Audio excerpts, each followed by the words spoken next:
This is a fanfic by Devil Hex 3, where the MC transmigrates into Narutoverse in the body of a civilian orphan. Luckily for him, the transmigration results in chakra being unlocked. Follow the story of the MC as he grows in power and stabilizes himself into the world of ninjas and trains to be the strongest. Warning. 1. The MC won't be op for a long time. All his power would be gained via hard work and training over years, so if you want an op MC right from the word go, this one ain't for you. 2. No harem, probably no romance either. 3. There will be a lot of killing, maybe gore too. Not sure if I can do gore right though. 4. The story will start slow. Quite a few of initial chapters will be around training, orphanage, and academy life, instead of directly becoming a genin. 5. MC is a careful person. He won't put his life at risk unless there is no other choice. 6. I haven't read, nor will be reading Naruto, so Naruto plotline won't be considered much in here. What to expect? 1. Smart and consistent MC. 2. Lots of training. 3. MC, manipulating the plot to his advantage. 4. A lot of original arcs. 5. Plot will mostly stay the same, at least till Shippuden, but I won't repeat any scenes dialogues that took place in the manga, as I'm assuming you've already read it. Disclaimer, I don't own Naruto or its characters, except the original characters I create. The cover doesn't belong to me either. Chapter 1, Transmigration. Konoha. In the most famous building in Konoha, an old man, smoking with a smoking pipe, was staring out of the window. Behind him was a table full of papers, which needed his signature. Hiruzen Sarutobi, however, continued to stare out of the window at the 4th Hokage's monument. Today was exactly a year since Konoha had to face the Nine Tails assault. Hiruzen finally let out a sigh. Konoha suffered the most losses of any village in the Third Great Ninja War due to having to fight every village. And merely a year later, they had to face another assault which not only killed the 4th Hokage, but also a lot of their ninjas and civilians. This not only increased the burden on him and the existing ninjas but also caused Konoha's orphanage to be overpopulated. Hiruzen sighed again, finally starting his day by getting that damned paperwork done. In one such orphanage, Suzuki Fujin, a 5-year-old orphan, was sound asleep. Suddenly, however, he got up, screaming in pain while holding his head and falling unconscious. The scream woke up his fellow orphans, who alerted the caretaker. A few hours later, Suzuki Fujin woke up, but still under intense headache, thinking damn what the heck's up with this headache. While I did stay up late at night working on that project, I haven't ever suffered such a headache. And it feels like memory is all jumbled up. Slowly he opened his eyes and looked around. Frowning upon noticing the unfamiliar surrounding, what is this? Where am I? This ain't my room. He tried getting up, but suddenly noticed, why am I so much smaller? Did I somehow return to the past? However, his thoughts were broken by 2 kids walking into the room. They suddenly ran towards him and one asked Fujin, "Are you alright?" Whereas the other one asked, "Why did you yell?" Fujin saw them too, thinking, who are these 2? Wait, I think I know them. But how? Damn, this headache is unbearable. And I need to get my thoughts sorted out somehow. With that, Fujin pretended to fall unconscious again, trying to make some sense of the situation. The 2 kids, however, got worried and ran back to the caretaker. While he pretended to be asleep, he started to gain access to new memories. Memories of Suzuki Fujin. It took 5 hours of gaining clarity, an insufferable headache, and disbelief for him to understand. Fuck. I transmigrated. And into the fucking Naruto world of all places. But how? I don't even remember dying. Don't you need to die to transmigrate? And damn, transmigrated from that safe world with rules and regulations into this deadly world full of cunning and powerful ninjas. And I got transmigrated into a fucking civilian of all people. After a few minutes of disbelief and ranting, he finally calmed down and decided to understand and plan his future. He thought, alright, I guess I'll be known as Suzuki Fujin from now on. Unlucky fellow to lose his life to someone transmigrating into him. I wonder how that even works. Anyways, I got a lot of information from his memories. His parents seemed to have died in Kurama's rampage and he was incredibly lucky to live. And damn, after being admitted into the orphanage, he was examined by root to see if he can be taken in. Lucky me that they didn't choose him. Since Kurama's attack took place a year ago, and since he is 5 years old, it seems I'm 4 years older than Naruto and his generation. Alright, that gives me more time to train and gain power. The Uchiha massacre should occur after around 7 years, the Konoha crush after 12 years, and Pain's attack in 4th Great Ninja War after 16 years. Wait, what's this feeling? At that moment, he felt a weird energy flowing through him. He thought, is this chakra? His memories didn't have anything related to chakra. So does it mean that chakra was unlocked when I transmigrated into him? Finally, some good news. With this, getting into the ninja academy should be easier than other civilians. Though I wonder how my chakra level compares to the chakra level of others. Anyways, probably better to get a look at the surroundings first to understand more of this place. With that, he finally stopped pretending to be asleep and woke up. Chapter 2, Orphanage. After getting up, he could see that it was already evening. The watch showed that it was 6:30 p.m. He also noticed that he was incredibly hungry. He thought, I haven't eaten anything all day, no wonder I'm so hungry. I need to grab something to eat. I also need to act like a kid. I hope no one notices any change in me. He walked to the door and heard a couple of noises outside. On opening it, he saw those 2 kids playing with each other. He recalled that their names were Sakai Iki and Aoki Daisuke. Both were good friends with Fujin and also shared the room. Iki had lost his parents in the Kurama assault too, whereas Daisuke had lost his during the 3rd Great Ninja War.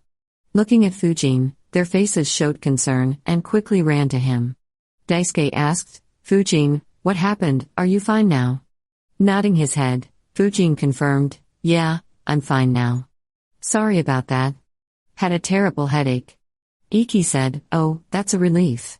We were worried about you. Right at that moment, a growling sound was heard, and all 3 kids looked towards Fujin's stomach. Fujin looked embarrassed and said while rubbing the back of his head, guess I'm very hungry, and Iki remarked, figures, you've been sleeping all day. Daisuke then put his arm around Fujin and said, well, let's go to the mess and see if there's anything there. All 3 kids started to make their way to the mess. On the way, quite a few kids gave Fujin a curious look. A couple of them also asked how he is doing now. Fujin analyzed, I guess they all heard about me screaming and falling unconscious. Fujin recalled from his memories that there are over 250 orphans in this orphanage. Fujin wondered, I wonder if Naruto is in this orphanage too. On reaching the mess, we saw the caretaker. Her name was Saya. She was a middle-aged woman, and also very friendly. Upon seeing Fujin, she quickly approached him and inquired about his health. Upon hearing that he was all right, she felt relieved. She informed Fujin, we were very worried about you. We called a doctor to check on you. But he didn't understand what was wrong with you. I'm glad you are fine, but you still have to get checked up once again. Fujin nodded and replied, thank you. But right now I am very hungry, is there anything I could eat? She nodded and replied, yes, the dinner has been prepared. Though there's still some time for dinner to be arranged for everyone, I'll arrange the food for you. Then Saya prepared a plate for Fujin, while Daisuke and Iki went away to play. Fujin started to eat thinking, the food's okay. Not very tasty, but it's alright considering that it is an orphanage. It seems that we are given 3 meals here, morning breakfast, lunch, and dinner. Also, lots of fruits are available to eat. Sadly, meat isn't provided here. Still, the nutrition provided here should be alright. So I could probably get some training done without having to worry about food. Anyways, I should fill myself up. After finishing the food, Fujin retired to his room. Falling back into his bed, he started thinking, well, what a day. Though it's rather tough to act as a kid, luckily no one noticed any difference in me. It's good that there aren't any ninjas in the orphanage. Guess I need to think about what to do now. Now that I'm here, I don't want to be a no-name cannon fodder. And my knowledge about future events also gives me a great edge. So how exactly should I proceed forward? With that, Fujin started to think about all the possibilities for him and what he should do. Upon analyzing for half an hour, he finally came to the conclusion, all right, though I know the future events, without having enough power, all that knowledge is worthless. Not to mention, there's no guarantee that things will progress exactly as they did in the manga. It had too many plot holes anyways. And providing someone else with this information is a strict no. They'll just throw me to the T&I department or in an even worse case to Donzo. It will also change all future events, depriving me of my advantage. So I suppose planning for future events can be left to the future and will depend on how much power I have then. Right now the main focus should be on improving my power. So how to go about it? Well, for now, normal jutsus are out of the question. Normal civilians don't get access to jutsus, so jutsus could only be taken from the academy. And I can only attempt to join the ninja academy next year. Even though I know about many jutsus and know what they can do, I don't really remember the hand signs for them. The only jutsu whose hand signs I remember is the shadow clone technique. Sadly, it's a Genin level technique and dangerous enough to be classified as forbidden. Not to mention, knowing those hand signs itself won't be enough. I guess the hand signs mean the chakra move in a particular manner or display some properties which allow those jutsus to be completed. Until I gain that knowledge, attempting hand signs would be rather pointless. That said, I could try jutsus and training that don't require hand signs. Rasengan, training for elements and chakra control can be trained. Since I have unlocked my chakra control exercises would be crucial to do. The only issue is that I don't want anyone else to watch me doing them. I guess I can try to do leaf concentration over the next year. Tree climbing could attract a lot of attention. And with a village full of ninjas, it's impossible to ensure full privacy. Luckily, the first and second stages of Rasengan training can be done in privacy, and so can the first stage of elemental training. Apart from that, I should try to improve my body. Heck, this is probably the most critical. While my physical condition ain't bad, it's not very good either. So I should start with light exercise to build up stamina and power. I wonder if I could do something similar to Master Roshi's training, and it would be incredibly helpful if I can catch Guy's attention. Oh well, let's see what happens tomorrow. Hopefully, at least this headache will be gone by tomorrow. With that, Fujin finally went back to sleep. Chapter 3, and the training begins. On waking up the next morning, Fujin looked out of the window, to notice that the sky was still dark. He thought, damn, I woke up really early. Seems like it's just 5 a.m. yet. Oh well, I basically slept the whole day yesterday, little wonder I woke up so soon. Anyways, I suppose I'll have to make a habit of it if I really intend to get strong. On the plus side, the damned headache has finally gone away. He got out of his bed, to notice that Iki and Daisuke are still fast asleep. Not expecting little kids to wake up anytime soon, he freshened up and got out of his room. He then walked out of the orphanage building. The orphanage had a decent-sized playground for the kids towards the north side. Whereas, on the east and south sides it had a lot of trees that looked sort of like a mini forest. It seems that Konoha has a lot of such mini forests throughout the village. And many such areas were used as training grounds for ninjas. Luckily or unluckily, there wasn't any such training ground in the vicinity of the orphanage. The western side had residential areas and a market a few hundred meters away. Fujin thought, the forest could potentially provide me some cover and privacy. While it's probably not the best place, it does provide me with an option to do some secret training. Other than that, I'd also need to see if and when I could have my orphanage room all to myself. Anyways, I suppose I should start with some warm-up and see how much this body can be pushed. Finally ending his train of thoughts, Fujin started to stretch his body in order to loosen up the muscles. After around 10 minutes of stretching, he started to run around the playground. In his estimate, the circumference of the playground was around 100 meters. He was able to complete the initial few rounds with ease but soon started getting tired. After pushing himself to the limit, he was able to complete 28 rounds around the playground. Taking deep breaths, he thought, wow, I ran nearly 3 kilometers. There's no way I could have run even a kilometer at 5 years old in my previous life. And I don't recall this guy doing any exercises before I took over his body. I wonder if it's due to the bodies of the people in this world being much stronger, or if unlocking my chakra made the body stronger somehow. I'm guessing it's the former as I just unlocked chakra yesterday. Alright, I'll take a short break and get back to it. After taking a short 5 minutes break, he continued his exercise by doing push-ups. He managed to do 2 sets of push-ups, each with 12 reps. It was followed by sit-ups, for which he could do 4 sets of 15 reps, and lastly, he did pull-ups, of which he could only do 8 reps barely. This exercise did push him a lot, but he didn't push them to the limit as it would have been detrimental to push the body to its limits suddenly. Done with the exercise, he returned back to the orphanage, had a bath, and put on new clothes. He returned to the room to see that it was 7:30 a.m., and his roommates were still fast asleep. He thought, interesting, I wonder when they wake up, and if the time they wake is consistent. If they wake up only at 8, when breakfast is provided, then it could potentially give me the opportunity to practice leaf concentration early morning without letting anyone know. I should observe them for the next week to confirm it. He sat down in his bed and took one of the leaves he had brought up while coming back from his morning exercises. Staring at it, he thought, there are 5 basic natures that can be mastered: fire, wind, lightning, earth, and water.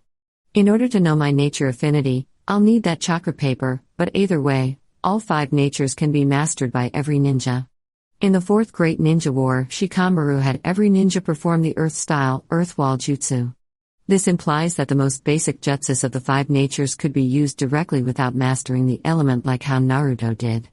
However, it'll be even better if all 5 natures are mastered. That would allow more powerful jutsus of all those elements to be used. Given how proficient Hiruzen was, I guess he had mastered all 5 natures mastered.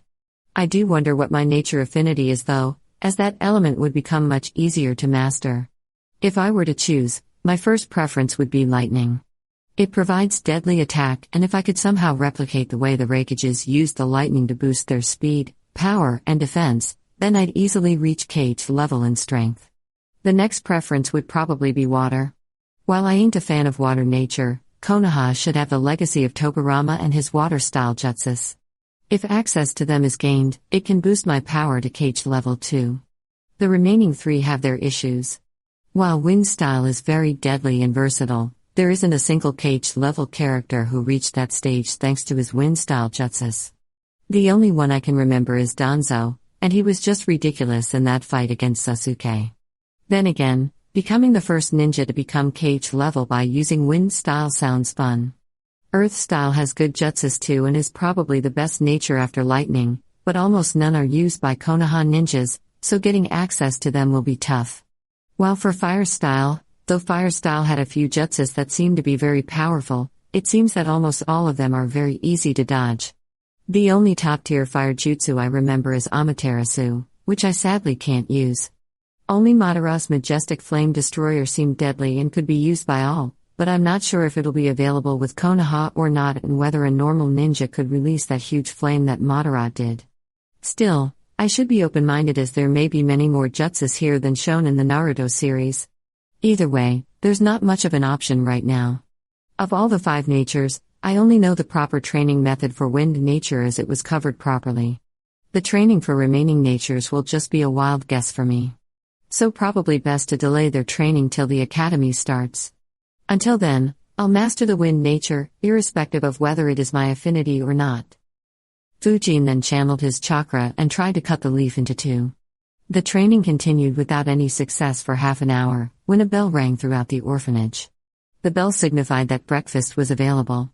Iki and Daisuke woke up as soon as the bell rang. Looking at Fujin sitting on the bed, Daisuke said, "Morning, you woke up early?"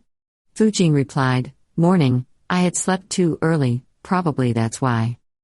Iki then said, "Good morning, it's nice to see you ain't screaming today." Following which, both Daisuke and Iki laughed at Fujin's expense. Fujin showed an embarrassed expression and replied, "Yeah, whatever, I'll head down for breakfast.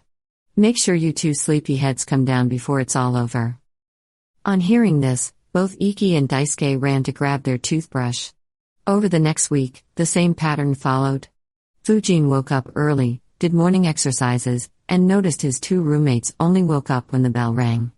And whenever he had the opportunity, he tried to cut the leaf. He also added practicing punching and kicking in his morning exercises. He noticed that Iki and Daisuke were mostly out playing with everyone else.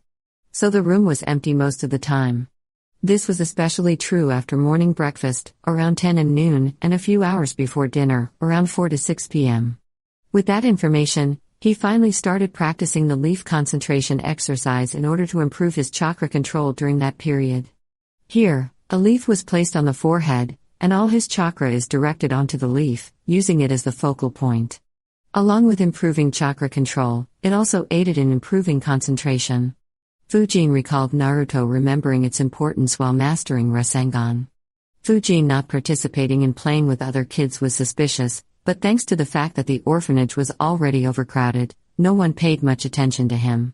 The screaming and falling unconscious event was long forgotten. Only his two friends were upset that he didn't play with them much any longer. In order to prevent any more suspicion on him, while doing the leaf concentration exercise, Fujin used to sit on the bed in such a manner that his back faced the door.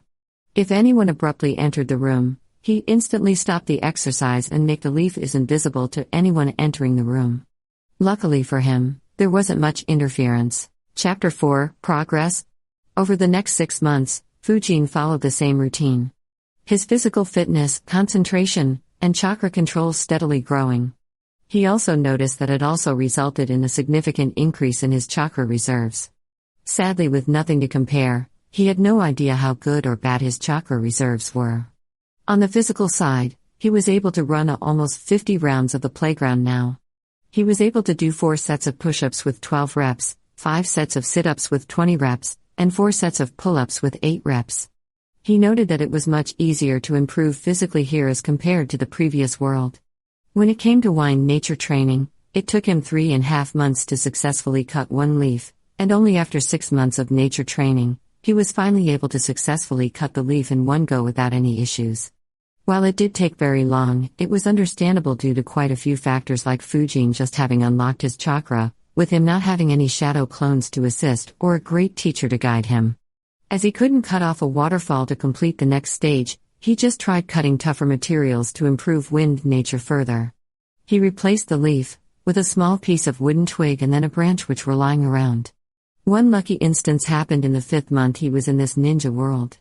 An old couple visited the orphanage and distributed a lot of water balloons in the orphanage. Such instances used to happen frequently. Fujin guessed that they probably were people who lost their children in either the war or the Kurama assault. But this time it was very beneficial for him. Since he was an orphan and didn't have any access to money, it meant that he couldn't go to the market to buy water balloons to begin Rasengan's training. He took the opportunity to get a few water balloons and hit a few. With access to water balloons, he finally began stage 1 of the Rasengan training. While chakra shape manipulation was tough, recalling the way Naruto popped the balloon, Fujin was able to replicate the way to manipulate his chakra to apply pressure everywhere in just a couple of days. However, he wasn't able to pop the balloon. He thought, I guess my chakra reserves are too low. I should be able to pop it if I can use more chakra. Oh well, no point in worrying about it right now. But it's probably a good idea to keep practicing this as it'll help improve my skill at shape manipulation. A couple of months later, Fujin became 6 years old and eligible to attempt entering the Ninja Academy. The entrance exam for the same was still 2 months away. Upon inquiring further about the entrance exam and its contents, he understood that the entrance exam was rather standard. It was mostly centered around the physical fitness of the candidates, and they inspected their chakra to decide whether the candidate has the potential to be a ninja or not. Fujin was rather confident in clearing both, so he wasn't much worried. He just continued his usual routine, though he added throwing wooden shurikens to his training routine. In the afternoons, he started to go into the mini forest. He marked tree stems and tried to hit them accurately with wooden shurikens. This was done in case they added shuriken throwing to the entrance exam. Sadly, the orphanage didn't have any shurikens to borrow, and being an orphan meant that Fujin had no money to buy them. So the wooden shurikens were made from small branches of trees in the forest by using wind nature to cut them.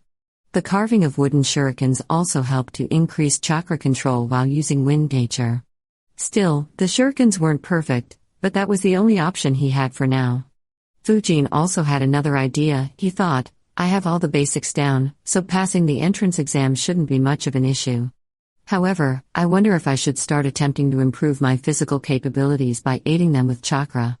I know that chakra could be used to boost speed by concentrating chakra into the legs. Similarly, the power of punches can be increased by gathering chakra in your fists. I need to experiment on whether I could do more push-ups and other exercises if I do them while using chakra to assist those exercises. With those thoughts, Fujin began his experiment. He noticed a significant rise in speed and power when using chakra to perform those activities. However, there were many issues. The first being that it was too inefficient and a lot of chakra was being wasted. The second issue was that it required a lot of chakra, something his current reserves couldn't handle. So Fujin decided to modify his morning exercises. He decided to keep doing what he has been doing so far, but once he was done with it, he repeated his exercise, only this time doing them with the aid of chakra. And this benefited him immensely, increasing his physical capabilities, and his ability to use chakra, and also noticed a rise in the speed at which his chakra reserves grew. He began wondering why his chakra reserves suddenly started growing at a faster rate. Upon analyzing, Fujin came to the conclusion, I think that it is rising due to the fact that I've been exhausting my chakra on a daily basis. Each time I do that, it probably increases my chakra reserves slightly. If my analysis is right, then currently I have two means to increase my reserves. The first is to increase it with a combination of physical exercise and meditation, and the second method is by exhausting my chakra to its limits over and over. I wonder if there are any other means as well. Chapter 5, Academy Entrance Exam. Around 2 months after Fujin turned 6, the Academy entrance exams were conducted. Waking up early, Fujin freshened up and prepared to leave for the academy.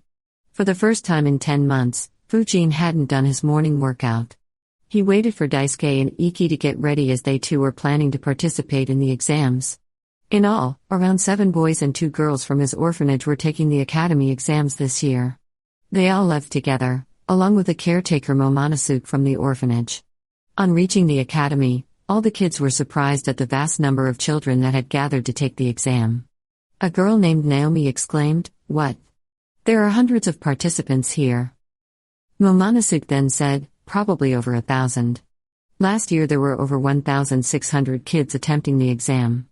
However, only around 360 were selected as all the kids looked at him." Fujin thought, I didn't expect this. So many participants and so many selected? I guess Konoha is trying to fill the void left by deaths during the Third War and the Kurama assault. Oh well, it doesn't really affect me in any way. On looking around, Fujin saw some groups within the crowd that wore Konoha headbands. Momonosuke, looking at Fujin, commented, "They are trained ninjas from various clans in our village and are probably accompanying their children. Probably all of them will pass the exam." Hearing that, all the kids tensed up a bit. Looking at that, Momonosuke chuckled and attempted to cheer them, "But you shouldn't worry so much. The majority of participants aren't from clans. So you have a good chance to pass. Just give it your best." The other kids nodded nervously. At that time, someone wearing a Genin vest approached the crowd and announced to the crowd that exams would begin shortly and all kids were to gather at the training ground behind the academy. After coming to the back of the academy, Fujin's whole group took a look at the Hokage rock, which had the faces of all 4 Hokage carved in it.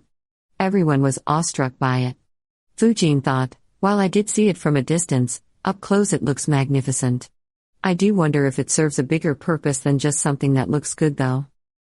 Inside the academy, in a conference room, a few chunins, most of whom were teachers at the academy, were sitting and discussing the entrance exam. A chunin then got up and gave a report to the one leading the meeting. Narukisho looked at that report and sighed. Post the Third Great Ninja War, the third Hokage had assigned him to supervise the entrance exams. And he was told to pass as many students as possible as Konoha had lost thousands of ninjas during the war. He was promoted to a special jounin post-war due to his contributions. He sighed again and thought, what a drag. Looking at the report, he found that this year, 2,147 children were participating in the entrance exam. Around 30% more than the previous year. He thought, oh well, first let's just eliminate the physically unfit ones. He gave the assigned Chonin the signal to start the exam. Doi Masashi was the one assigned to the first phase. He announced loudly, everyone, the first phase of the exam will begin. You have to run 5 laps on the path marked in the training ground. Each lap is around 500 meters. Everyone will be monitored during this run. I will run in front of you and you will have to follow me. With that, he disappeared and appeared on the track. Everyone reached out to where he was. Masashi started running and everyone followed. Fujin thought, well, this seems very simple. I could run this many on the very next day I transmigrated here. And after 10 months of training, yesterday, I managed to run over 8 kilometers and could push myself to over 10 kilometers if I used chakra.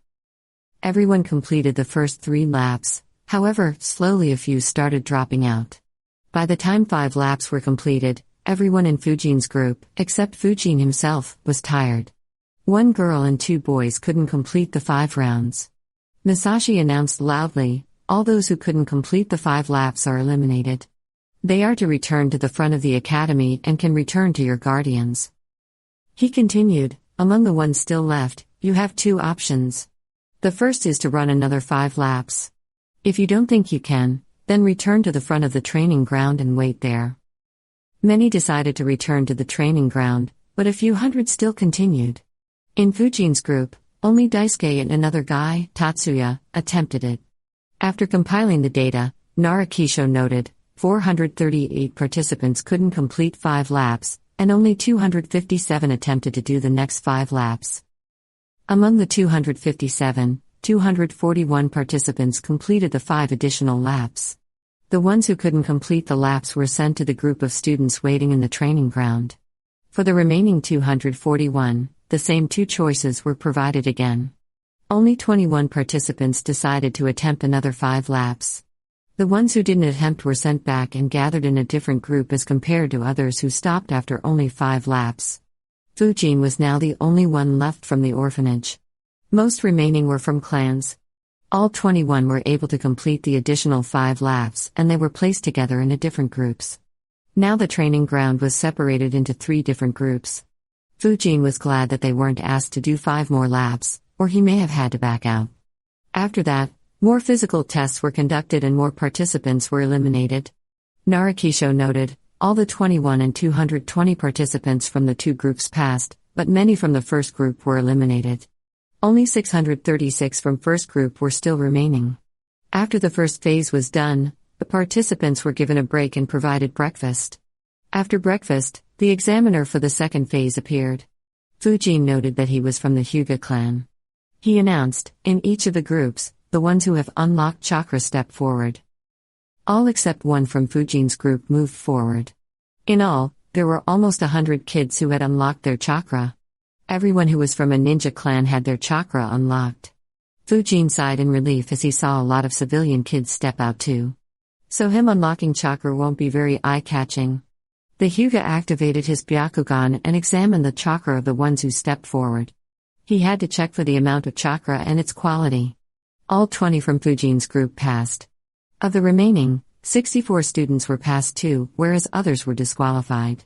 Then, a few chunins then moved around and helped all the remaining students to unlock their chakra. Fujin was surprised, wow, I didn't think they'd help everyone unlock their chakra. Konoha must be really desperate. That said, it's obvious that not all of the kids here will pass. So the direct effect of this move will be that there will be a lot of civilians who will have access to chakra. I wonder if these people serve some purpose. And how many more such people exist in Konoha? While the process of unlocking chakra was ongoing, Narukisho was observing the situation. Looking at him, the examiner for the second phase, Hyuga Hachiro, walked to him. The Hyuga said, I'm surprised that the third ordered to have all these kids unlock their chakras. Narukisho nodded and replied, yeah, he doesn't have much other option. We lost too much in the past few years. In the past couple of years, he ordered the training of the reserve genins, to replace the dead, however even that's not enough. And while most of the kids here won't become a ninja, with chakra enhancing them, they'll help fill many other roles in the future. Honestly, I'm impressed by the efforts the Hokage took in order to ensure that so many kids attempted the exam. Even the capacity of the academy has been increased. Hyuga Hachiro replied, yeah, we just need a few years without any major conflict. Kisho dejectedly replied, yeah, but these exams are gonna be a pain in the ass till then. Hyuga Hachiro laughed seeing the Nara's annoyance. The process of unlocking and examining the chakra went on for a while. It was evening when it got completed. In all, around 430 kids were passed. The remaining 447 kids failed and were asked to return to their guardians. The ones who passed were gathered together in the training ground. A few kids then saw that an old man with a smoking pipe was walking towards them. Fujin looked to his left, oh, finally I'm gonna see someone from the story. To think that the first person I recognized would be Hiruzen himself. Chapter 6, Speech and New Apartment. On seeing the third Hokage, everyone got respectful and serious. Most kids were surprised that he came to meet them. He looked at the kids and smiled gently. He began his speech, "Congratulations to all of you for passing the entrance exams," and took a pause. All the kids were very happy and excited to finally enter the ninja academy. The surrounding chunins asked for silence to be maintained and to let Lord Hokage speak. Fujin, however, thought, "Here it is, I guess I'll finally experience his legendary skill of influencing young kids. In my previous life, everyone talked about Naruto's talk no jutsu. But no one ever talked about how Hiruzen influenced Naruto to work hard and risk his life to protect the very people who made his life miserable." The third continued, "Now that you have entered the academy, we'll teach you the ways of a Konoha shinobi. We'll ensure that you guys become full-fledged shinobi of the Hidden Leaf Village. This academy was created by Lord Second Hokage. He himself taught a lot of students in the academy, including me. I still remember the fun and battles we had in the academy. The ninjas who pass out of the academy all ensure that our village stays safe and peaceful. They ensure that you stay protected. And soon it'll be up to you to carry forward that will. The will of fire, as Lord First Hokage used to say. Now you will be the ones who will carry the will of fire in you. Love your village and ensure that your will of fire preserves peace and prosperity. Carry on the will of fire in you brighter than anyone else. And let every other village know that the will of fire still burns brighter than anything else. Have a mind that will not yield, able to endure hard training and work. And be healthy in mind and body. And with that, I welcome you, future ninjas, to our academy." As soon as the speech ended, the excitement that was bubbling within the kids finally popped and all started celebrating. The day was finally called off and everyone started to return home. After reuniting with his fellow orphans, Fujin found out that only 4 kids passed. Even Iki failed. Only Fujin, Daisuke, Tatsuya, and Naomi passed. Momonosuke comforted the ones who failed, mentioning all the other things they could do when they grow up. And all of us returned to the orphanage. There were still 3 days for the academy to open, however, those days were busy for the Fujin and other orphans who passed. The orphans who passed the entrance exam would no longer live in the orphanage. They were provided with a small apartment in the residential areas which would be rent-free until they became a ninja, and would also be provided with a small stipend to support themselves. Fujin thought, "Oh, I didn't know about this. I knew Naruto lived alone later on, but I thought he might have been given special treatment due to his circumstances. I do wonder what the aim is of asking us to live alone. I guess the main advantage I can see is that this way we would be better prepared if we had to go on a solo mission outside the village." After packing up what little clothes he had, he got out of the orphanage and looked back at it. He saw that Daisuke was very sad and even crying as he and Iki won't be together any longer. Fujin thought, "Well, it's not really like I developed much relationship with anyone here. Naruto isn't in this orphanage, so there's not really much point in staying here anyways." All 4 orphans were accompanied by the orphanage caretaker to their new apartments. After dropping the other 3 off, Fujin was the last one to reach his apartment. He thought, "So this'll be my new home for the next few years." The apartment was properly cleaned and very neat. While the rooms were small, they were more than enough for him. It had a small living room, a bedroom, a very compact kitchen, and a washroom. There weren't many gadgets in the home apart from a fridge, cooking stove, and other stuff needed for cooking. There was also a sofa in the living room and a bed and an alarm clock in the bedroom. He also saw a first aid kit. He thought, "Oh well, this is pretty neat. The bed's better than the one at the orphanage. Also here I should have much better privacy. So I can use the whole day to train in some way or another. I do wonder what food will be available here. They did say that someone would come here around noon and deliver the food for today as well as the stipend. Anyways, finally getting access to money will be convenient. I ran out of water balloons a month back, so Rasengan training has been on hold. I need to buy them. Also, I should definitely try Ichiraku ramen. Like heck, anyone who watched Naruto wouldn't want to try it. I also need to fill up the fridge. We won't be provided with breakfast from now on. So I should at least buy some eggs, bread, and milk." Ending his train of thoughts, Fujin set up an alarm for 11:30 a.m. and began practicing leaf concentration. At 12:15 p.m., there was a knock on the door. Fujin opened the door to see an academy teacher who was monitoring the exam yesterday. He introduced himself as Adaki Genki and said that he'll be Fujin's class teacher for this year. He asked whether Fujin was comfortable here and if there were any issues. On confirming that everything was alright, he said that's very good to hear. I saw your performance yesterday, you did very well. Keep it up. Fujin replied, thanks. After that, he provided Fujin with his stipend and then provided him with a few ration bars. Fujin looked at those bars and asked, what's this, sensei? Genki smiled and replied, these are ration bars, you'll consume one for lunch and dinner. There is enough here for a week. From here on though, you'll have to collect the ration bars yourself from the academy every Sunday. Fujin looked plainly at his sensei as if to say, really? Freaking ration bars? Genki saw the look and said dismissively, don't look down on them, kid. That's the food of ninjas. They were created after doing a lot of research. Even the legendary Sanins, Tsunade, and Orochimaru worked on this. They provide a ninja with proper nutrition. So take pride that you are eating food specially made for ninjas. Fujin saw his sensei explaining to him as he would explain to any small kid. In order to not make his sensei suspicious, he acted like a kid, first showing confusion and then being a bit prideful that he was eating food made for ninjas. Genki smiled and took his leave. On his departure, Fujin sighed. He wondered, which moron is responsible for providing food to orphans? Seriously? A ration bar? No wonder all Naruto ate was ramen.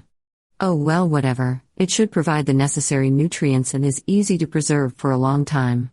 And I definitely need to learn some cooking. No way in hell am I eating ration bars for years. He then counted the stipend given to him. There were 1,000 Ryo provided to him. He thought, well, I know that Ryo is the currency here, but I don't know whether this is a lot or not. I just kept training and didn't even ever go to the shopping area near the orphanage. I really need to go out and understand the prices here. I also need to find out the costs of shurikens, kunai, senbon, swords, explosion tags, scrolls, and other important stuff. Though I suppose there's no need to worry about that just yet. The most immediate thing to buy would be chakra paper. He ate a ration bar. While it didn't taste bad, it didn't taste good either. He noted that orphanage food definitely tasted better. After that, he left his apartment, locked his door, and went out. After asking for a bit, he found the marketplace. There he went around checking the price of various stuff. He found out that 1 dozen eggs cost 24 Ryo, 1 liter of milk cost 9 Ryo, and a packet of bread slices cost 5 Ryo. 1 kilogram meat cost 60 Ryo. Various vegetables and fruits cost in the range of 10 to 20 Ryo. He thought, I see, the 1,000 Ryo are more than sufficient if used just for this stuff. He looked around and also found a weapon shop.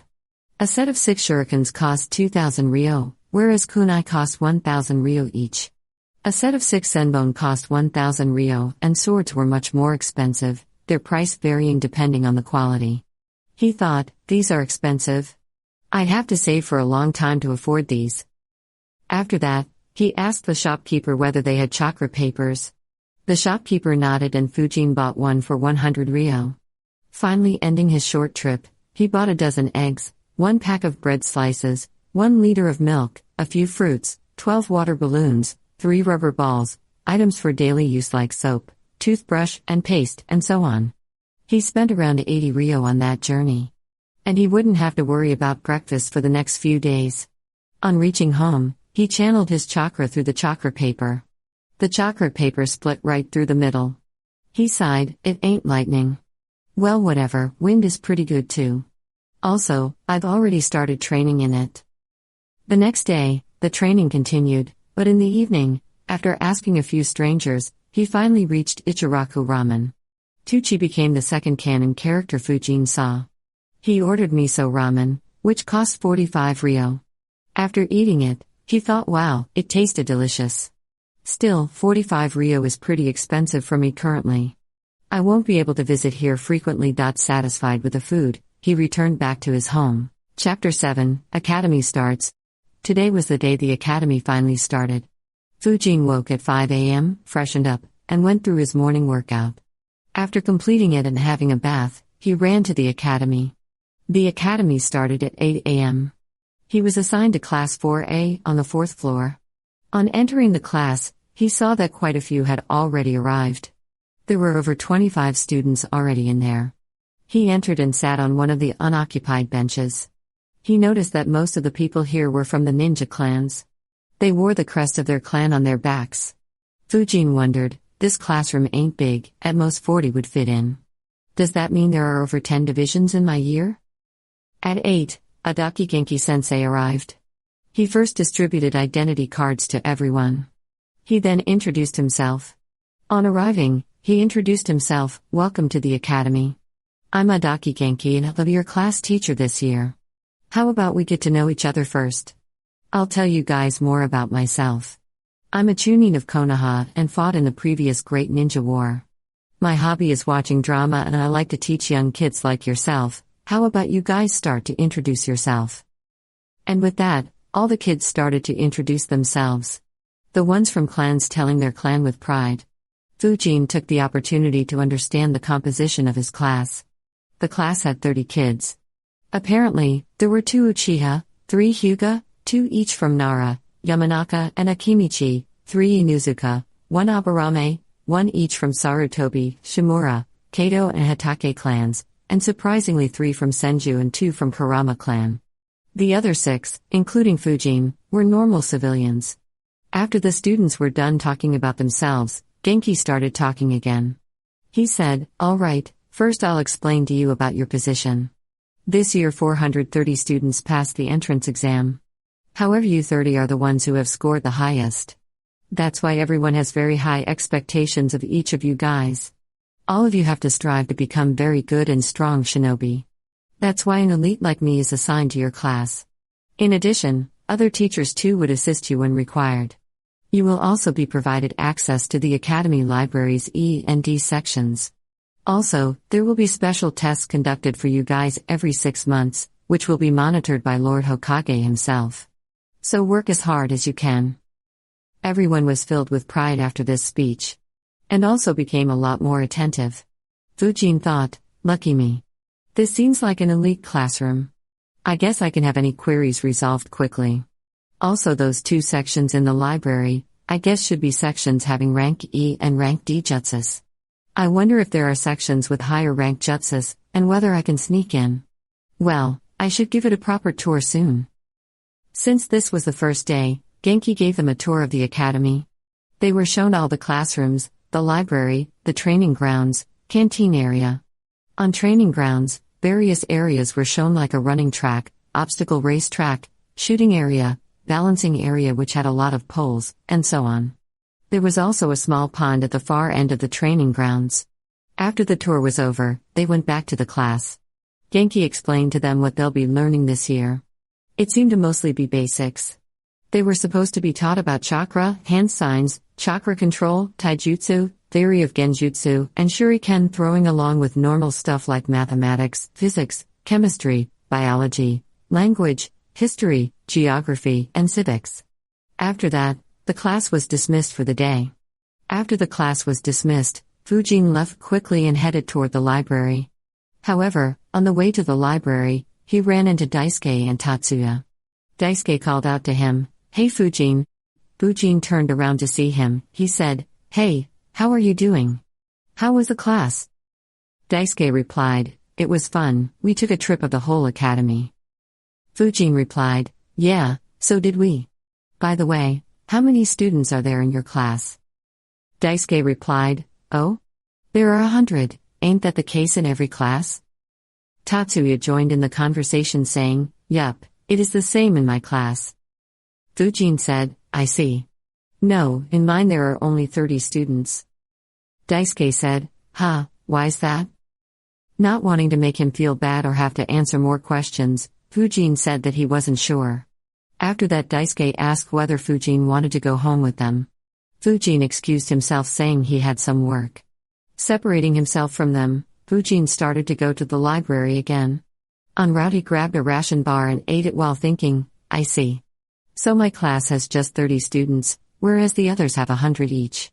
So in all, there are 5 divisions. If I were to guess and look at what all Genki said today, our class is probably being trained in the hopes that everyone either becomes a jounin or at least an elite chunin. Whereas for others, the main target seems to be to boost the Genin reserve and if lucky have a few chunins and jounins from there." On entering the library, He showed his card to the librarian and asked for directions. After getting the info, he understood that the library is divided into 7 sections. It had a general section having non-ninja related information, Section 0 where there was basic information related to ninjas, and sections E, D, C, B, and A. Sections A, B, and C were restricted for me right now. Fujin thought, I see, makes sense. There isn't any S section, but that's understandable that they won't put that high-level jutsus out in the open. To be honest, I'm surprised that there is Section A anyways, let's go explore it. Fujin skipped the general section and started from Section 0. He skimmed through the titles of various scrolls to get an idea of what was there. He found a lot of basic but important stuff. Information related to chakra theories, chakra control, manipulation, nature manipulation, fuinjutsu, genjutsu, and taijutsu were all mentioned here. So was a lot of historical information. He then went on to sections E and D. There most of the scrolls were just rank E and rank D jutsus.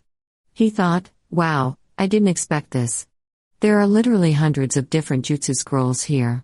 A lot of wind-style jutsus are available too.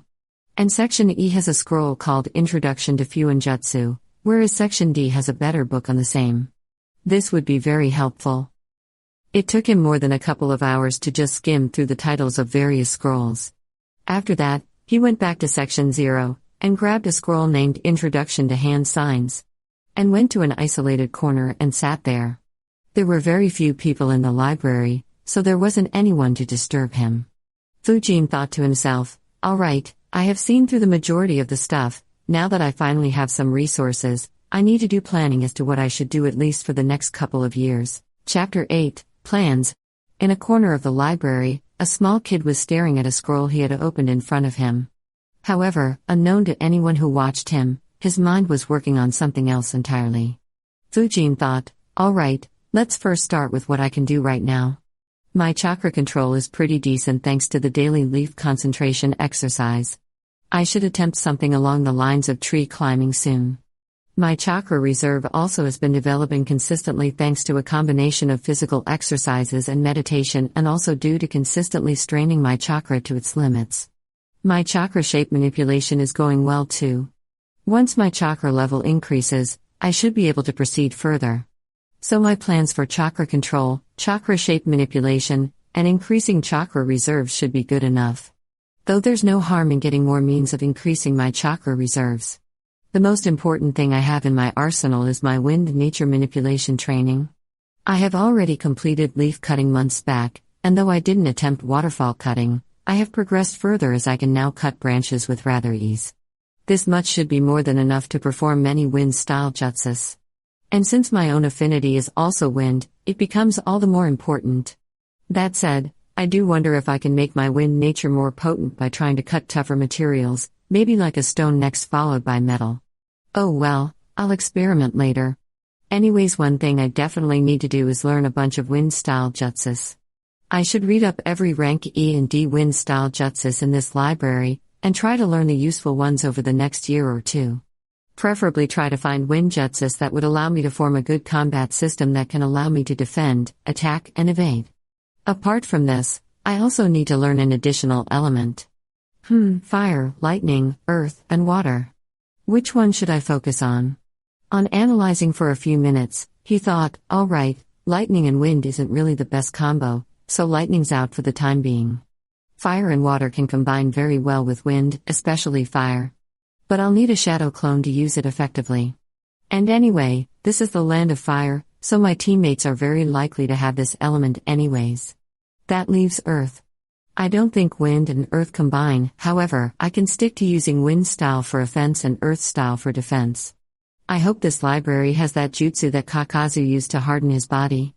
With that jutsu for defense along with wind style for offense should be a very effective and annoying combination. Alright, I'll choose earth as my second element. And I'll keep working on it for the next few years to master these two elements. Other elements can wait till I'm able to pull off multiple shadow clones successfully. Apart from that, basic justice should be learned as well. Normal clones don't provide much help in combat, but they should at least serve as a base for shadow clones and elemental clones. The transformation has a lot of uses though, from disguise to transform into weapons. Substitution is the most useful of the three, and something I'll keep using even if I became as strong as the Kijis.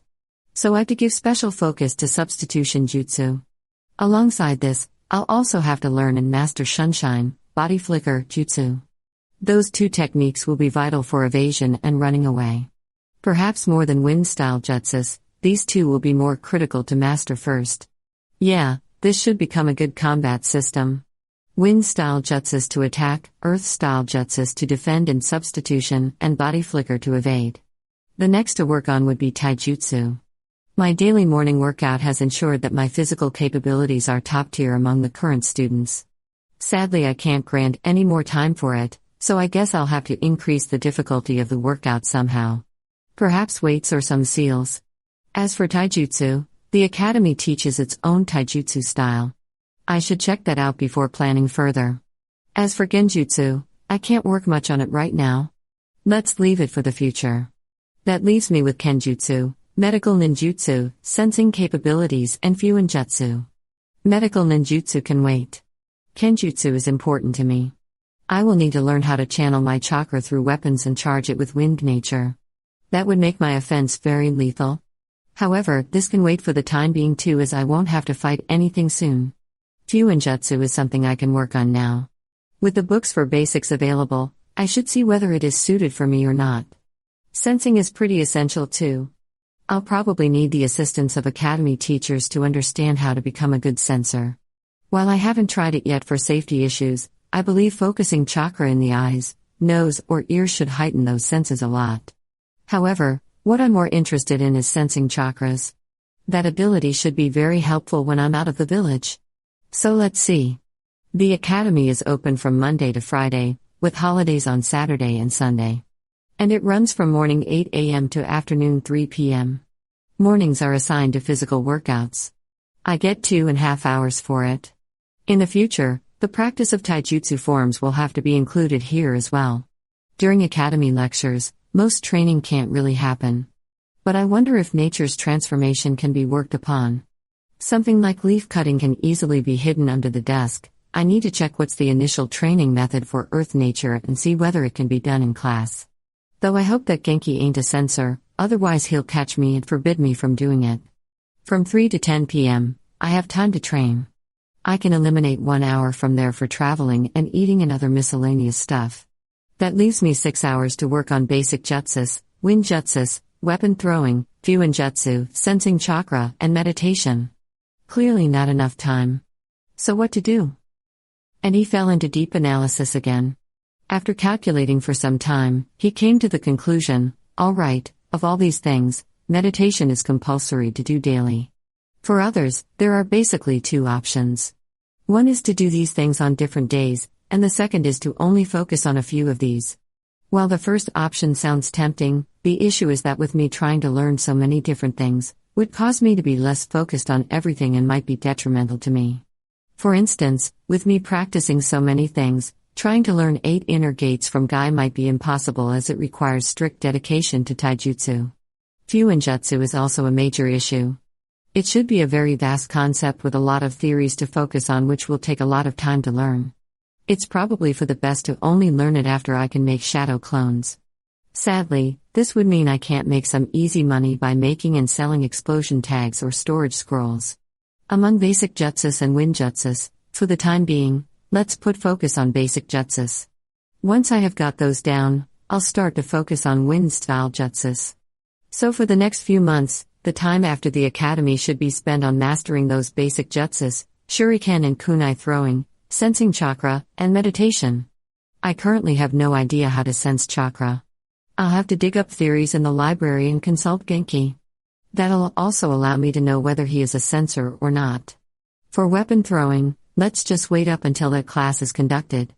That way I won't increase any wrong habits I have and correct the form required while throwing them quicker. As for those basic jutsus, I can get them easily from this library. I just have to understand the theories behind hand signs and how to perform them properly. It should be covered in the academy soon, so hopefully, it won't be an issue for long. With that, he stopped thinking for a bit and summarized everything he planned. He then thought, all right, this plan seems to be good enough for now. I should get the required knowledge from the academy soon and can always bug all the sensei if I have any queries. I wonder how strong I'll become after a couple of years of this training. He chuckled, finally starting to read the scroll he had taken.